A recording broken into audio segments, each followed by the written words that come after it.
Na última edição do Fórum Social Mundial, realizado na cidade de Belém do Pará, o Partido Socialismo e Liberdade, o PSOL, participou do debate Auditoria da Dívida Pública na América Latina e a CPI da Dívida no Brasil.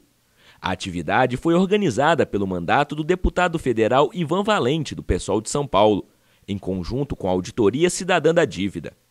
Mais de 600 pessoas prestigiaram o debate, que contou com expositores do Brasil, da Bélgica e do Equador.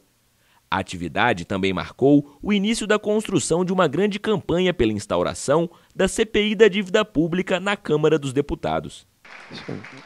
Quero agradecer a todos os companheiros que estiveram nesse debate. Quero dizer aos companheiros que esse debate não começa do zero no Brasil. Getúlio Vargas, em 1931, pediu uma auditoria da dívida nesse país e, lá atrás, mesmo não corrigindo, a auditoria conseguiu anular cerca de 40% do que foi pago, do que teria que ser pago da dívida. Só não pediu a retroatividade. E como o Eric colocou aqui agora, a Constituição brasileira de 88, no seu artigo 26, do ato das disposições transitórias, prevê a auditoria da dívida pública brasileira. Ou seja, fazer a auditoria, investigar a dívida, é uma questão política, é de escolha, de opção, de decisão política. E como já foi dito, no velho PT, isso era unanimidade. Suspender o pagamento da dívida pública brasileira e fazer auditoria, o que não foi feito, porque isso é atingir o coração do sistema.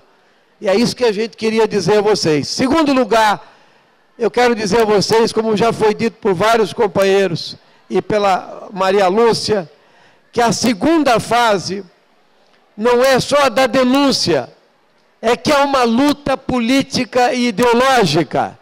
É preciso ganhar corações e mentes do povo brasileiro para compreender a perversidade do mecanismo do endividamento, para perceber que é uma enorme armadilha em matéria de política econômica, que isso significa excluir milhões de pessoas e que as pessoas precisam deixar de ver essa questão como uma questão moral, mas sim uma questão política.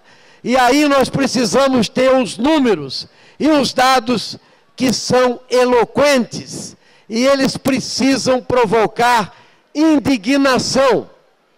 E da indignação nascer a consciência de que se nós não atacarmos esse problema, nós não vamos falar em igualdade social, em distribuição de renda, em serviços sociais de primeira qualidade para o povo trabalhador brasileiro, em proteção social, e nós continuaremos com juros altos, pagando a dívida e sacrificando o povo brasileiro.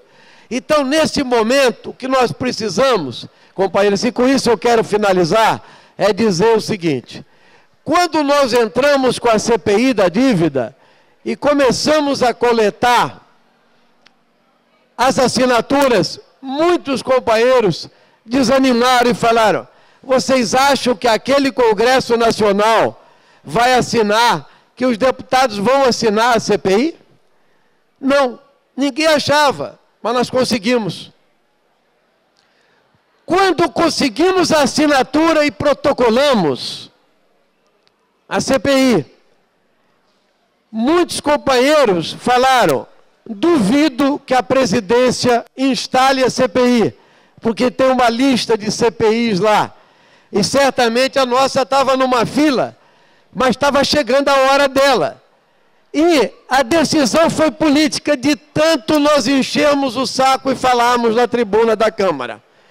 E ela foi sancionada. Agora falta os partidos políticos indicarem os nomes para começar a funcionar. Bem, e aí vem a parte mais difícil. É por isso que nós queríamos que cada companheiro, cada companheira, cada líder, cada representante de entidade faça a pressão que deve ser de baixo para cima. Não virar da mídia, virá só da pressão de baixo para cima das entidades do movimento popular, social, sindical, estudantil, para que essa CPI seja de fato instalada. E a hora que ela for instalada e ela começar a funcionar, eu tenho certeza que ela produzirá os fatos necessários a causar uma imensa indignação e poderá ajudar o movimento popular.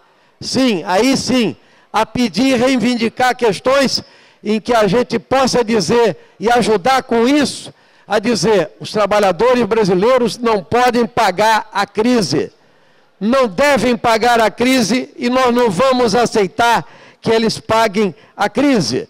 E digo mais, nós fizemos muitos debates, inclusive porque foi feito um plebiscito da dívida comandado por entidades populares e pela igreja. Em 1990, 10 milhões de pessoas votaram, 90% pela suspensão do pagamento da dívida. E mais, só que de lá para cá, companheiros e companheiras, a dívida externa continua sendo uma questão simbólica e importante, mas eles fazem luta política e dizem: a dívida externa já acabou e agora a dívida é interna, e nós temos que dialogar com pessoas que não compreendem qual é o mecanismo que transformou a dívida externa, entende, numa brutal dívida interna que mantém todo esse modelo econômico que é a economia de papel que nós vivemos no Brasil. Por isso, é preciso esclarecer a população, como disse o companheiro Luiz aqui, conscientizar, convencer, e é essa a nossa tarefa, é garantir que o povo brasileiro não pague mais uma vez a crise e que a gente consiga, através do levantamento do mecanismo da dívida, chegar à suspensão dela com a sua auditoria, o não pagamento, denunciar a ilegitimidade e dizer: o povo brasileiro tem o direito de sonhar com um país livre, soberano, democrático e socialista. Um grande abraço a todos.